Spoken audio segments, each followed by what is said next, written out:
la sorcière des marais.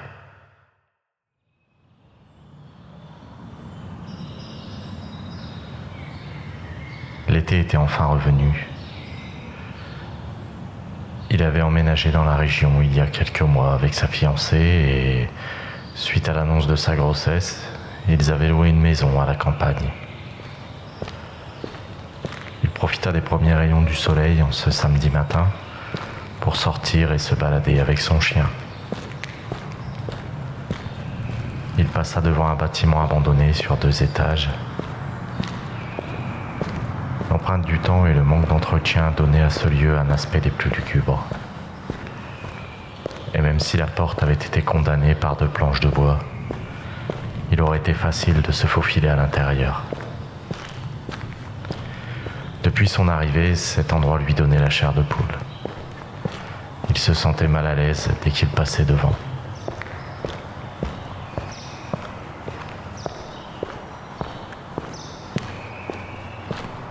Il traversa le village, calme et paisible, et se dirigea vers un bois.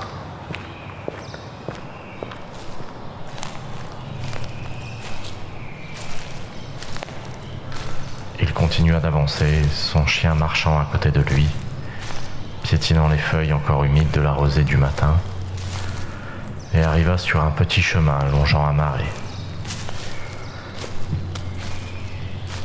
Il ne s'était encore jamais aventuré aussi loin. Il découvrait ce paysage sauvage et bucolique lorsque son chien, habituellement calme et obéissant, se mit à courir et s'arrêta quelques mètres plus loin en aboyant en direction de l'étang. Il siffla et l'appela, mais le chien l'ignorait. Il continuait d'aboyer frénétiquement, comme hypnotisé par l'eau.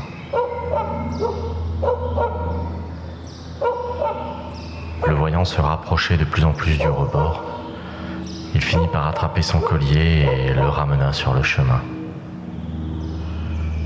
Même s'il ne comprenait pas ce qui avait pu l'attirer, le chien continuait de fixer l'eau tout en avançant. Il finit par s'éloigner du bord de l'étang et retourna dans le bois qu'il devait traverser pour retourner au village. Mais cette fois-ci, quelque chose avait changé. L'atmosphère était étrange. Les arbres qui l'encerclaient semblaient l'épier. Son chien avait l'air terrorisé et avançait les oreilles rabattues. Son attitude redevenait de plus en plus étrange au fur et à mesure qu'il s'enfonçait dans ces bois. Voyant son chien paniqué, il s'arrêta et s'accroupit pour le caresser et le rassurer. Puis il se releva en se retournant et sursauta, se retrouvant face à un enfant. Il ne l'avait pas entendu arriver. Sa peau était verte et pâle, et il le fixait avec de grands yeux bleus. Ses vêtements semblaient être d'une autre époque. Il portait une salopette courte en velours et un gilet gris sur ses épaules. Son chien recula de quelques pas, devenant de plus en plus craintif. Il s'approcha alors de l'enfant et lui demanda ce qu'il faisait là, s'il était seul ou perdu. Mais il ne lui répondit pas. Il mit son index gauche sur sa bouche et de sa main droite, il sortit de sa poche une petite boîte à musique en bois. Il la lui tendit et murmura :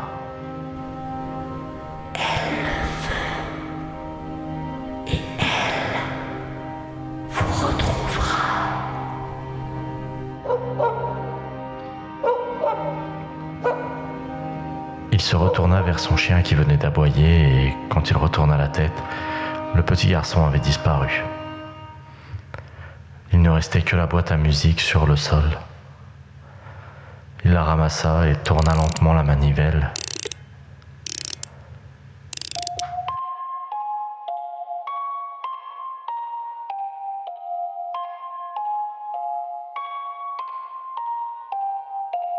Cette terre était étrange et le mettait mal à l'aise.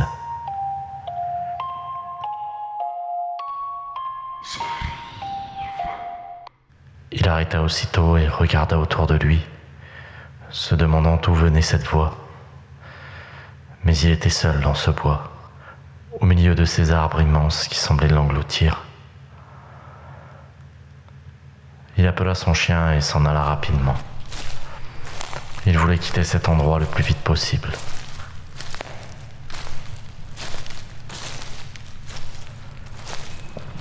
Il se rapprocha enfin du centre du village. Celui-ci était toujours aussi calme et paisible. Il reprenait ses esprits et repensait à ce qu'il avait vu et entendu dans ce bois. Puis il se dit qu'il devait sûrement s'agir d'une farce d'enfant, et qu'ajoutant à ça le lieu, le vent dans les branches, son imagination a fait le reste. Mais estimant qu'il avait eu assez de frayeur pour aujourd'hui, il contourna ce bâtiment abandonné et rentra chez lui.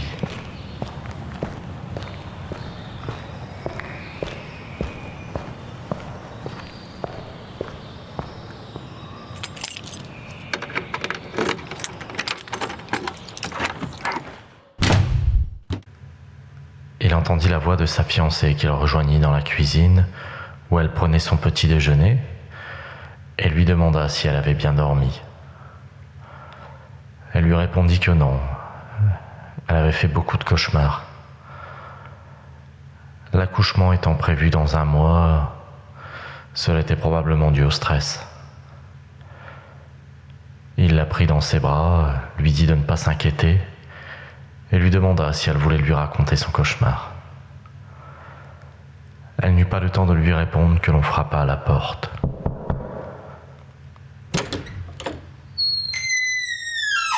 Il ouvra et vit une femme plus petite que lui. Elle avait des cheveux blancs et devait avoir dans les 60 ans. Elle se présenta comme étant la responsable du comité des fêtes du village et lui tendit une petite affiche lui demandant s'il avait déjà entendu parler de leur traditionnel vide-grenier. Il répondit qu'il n'avait pas eu l'occasion d'en être informé et qu'ils avaient emménagé il y a à peine 1 mois. Sa fiancée avança vers la porte et salua à son tour la vieille dame qui ne répondit pas. Elle fixait son ventre, puis leva les yeux et de ses lèvres tremblantes de peur, elle balbutia. « Vous êtes enceinte ?»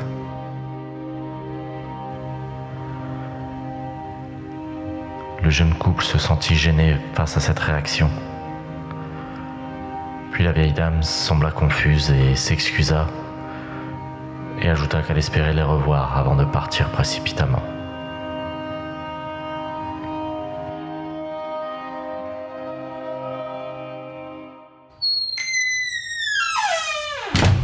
Ils refermèrent la porte et se regardèrent, tous deux prirent d'un fou rire.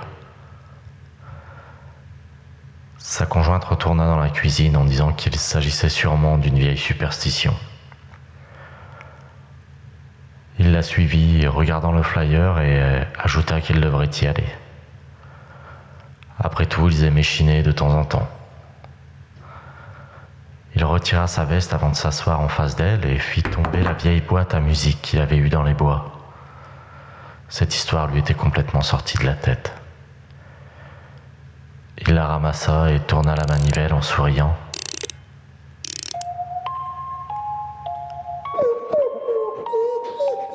Mais fut arrêté par les pleurs de son chien, qui regardait la boîte tout en baissant la tête.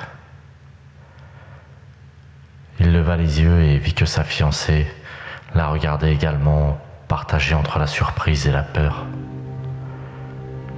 Il s'assit en face d'elle alors qu'elle lui demandait où il avait trouvé ça.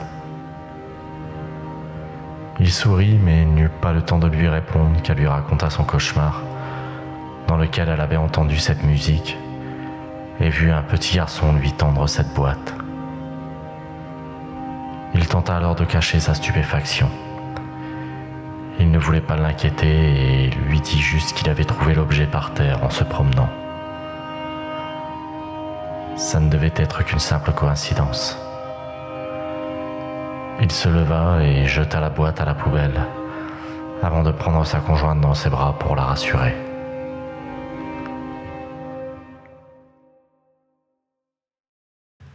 La nuit qui suivit, il fut réveillé par sa fiancée qui dormait d'un sommeil agité. Il se redressa et s'assit sur le rebord du lit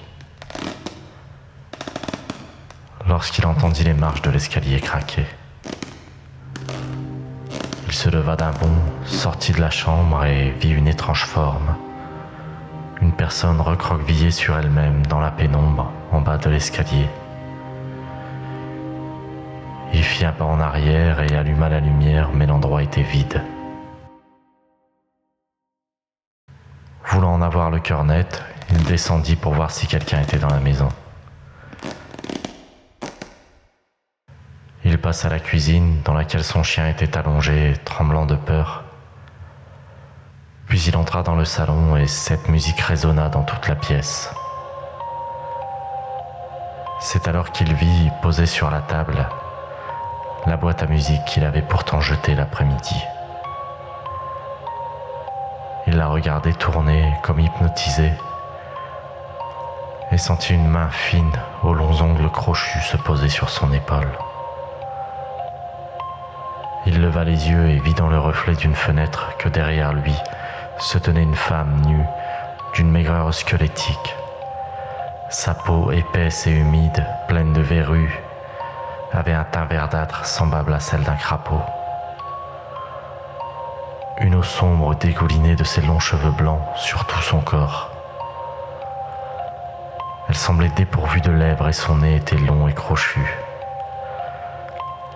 Elle le fixait de ses yeux jaunes avec un point noir au milieu en guise de pupille. De son autre main, elle s'appuyait sur une fourche aux pointes recourbées et colla son visage au sien. Il voyait du coin de l'œil ses dents noires et acérées et sentait son haleine pestilentielle lorsqu'elle lui dit «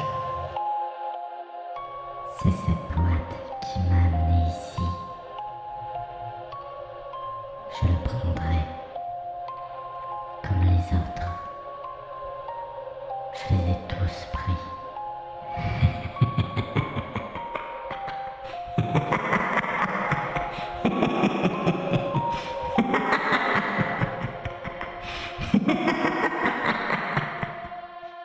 Il entendit ce rire résonner dans toute la pièce avant de perdre connaissance.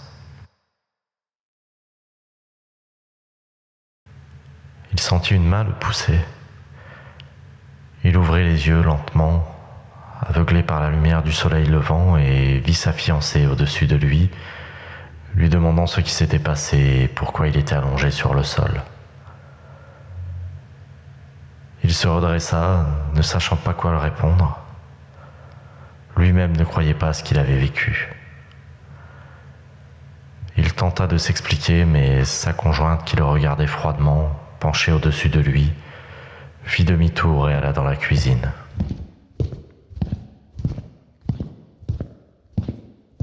Il se releva et s'assit à table, face à elle. Elle avait le regard dans le vide. Il demanda alors si tout allait bien. Elle lui répondit oui de façon nonchalante, sans même le regarder. Il sentait que quelque chose n'allait pas. Il vit alors le flyers qu'on leur avait déposé pour le vide-grenier. Celui-ci avait lieu aujourd'hui. Il regarda de nouveau sa conjointe et lui dit qu'ils pourraient y aller ensemble. Ça serait l'occasion de sortir et de se vider l'esprit. Elle se leva et dit qu'elle préférait se reposer aujourd'hui.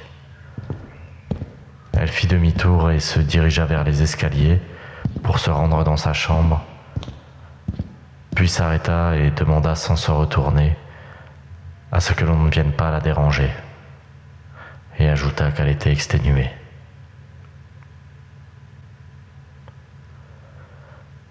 Il décida de profiter du temps agréable en cette saison et d'aller à cette brocante.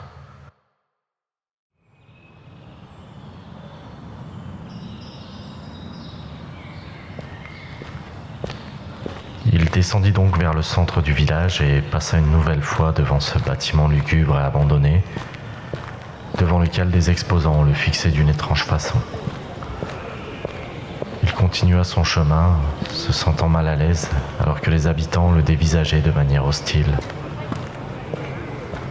Il regardait les stands sans vraiment s'intéresser, lorsqu'un objet attira son attention. Posée sur un drap blanc sur le sol, une fourche recourbée, semblable à celle que tenait la créature qu'il avait vue la nuit précédente. Il prit l'outil et entendit « C'est un groé ». Il leva la tête et face à lui se tenait la vieille dame qui s'était présentée chez lui la veille.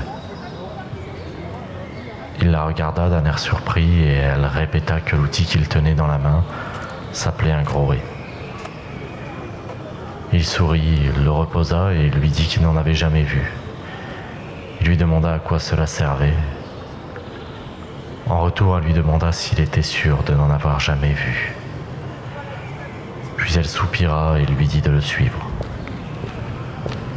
Il se faufila sur le côté du stand et lui emboîta le pas alors qu'elle poussait la lourde porte en bois pour rentrer dans la maison située derrière elle. Elle lui fit signe d'entrer et ils avancèrent dans un petit couloir au sol recouvert d'un vieux carrelage au motif terne et abîmé. Les murs étaient couverts d'une tapisserie verte délavée et au fond se trouvait une petite pièce avec une table jaunie par le temps et 2 chaises. Elle s'assit et lui fit signe de faire de même.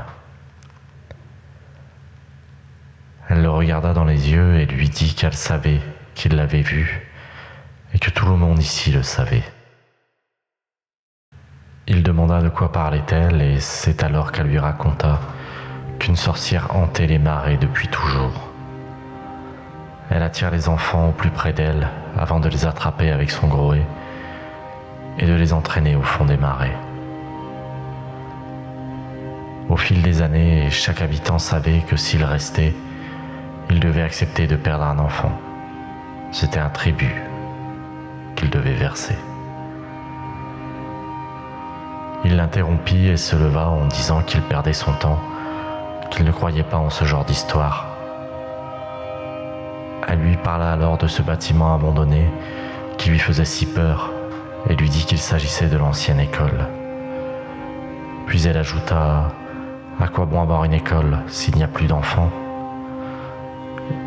et lui demanda même s'il avait croisé beaucoup d'enfants depuis son arrivée. Il leva les yeux au ciel, fit demi-tour et se dirigea vers la porte.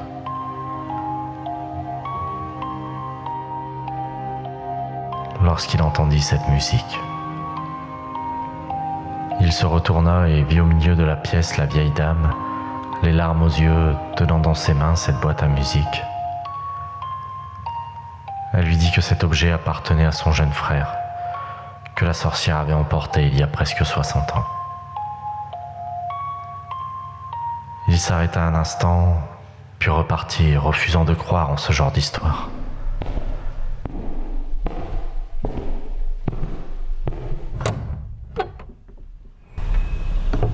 Il sortit et continua son chemin sans vraiment regarder autour de lui.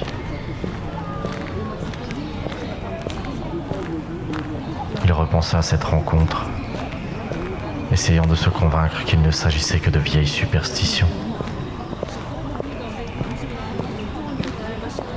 Il était sur le chemin du retour. Il passa devant cette ancienne école sans la regarder, lorsqu'il entendit plusieurs personnes appeler à l'aide. Il se retourna, leva les yeux et vit la vieille dame qui venait de lui parler. Elle était sur le rebord du toit du bâtiment. Son regard croisa le sien.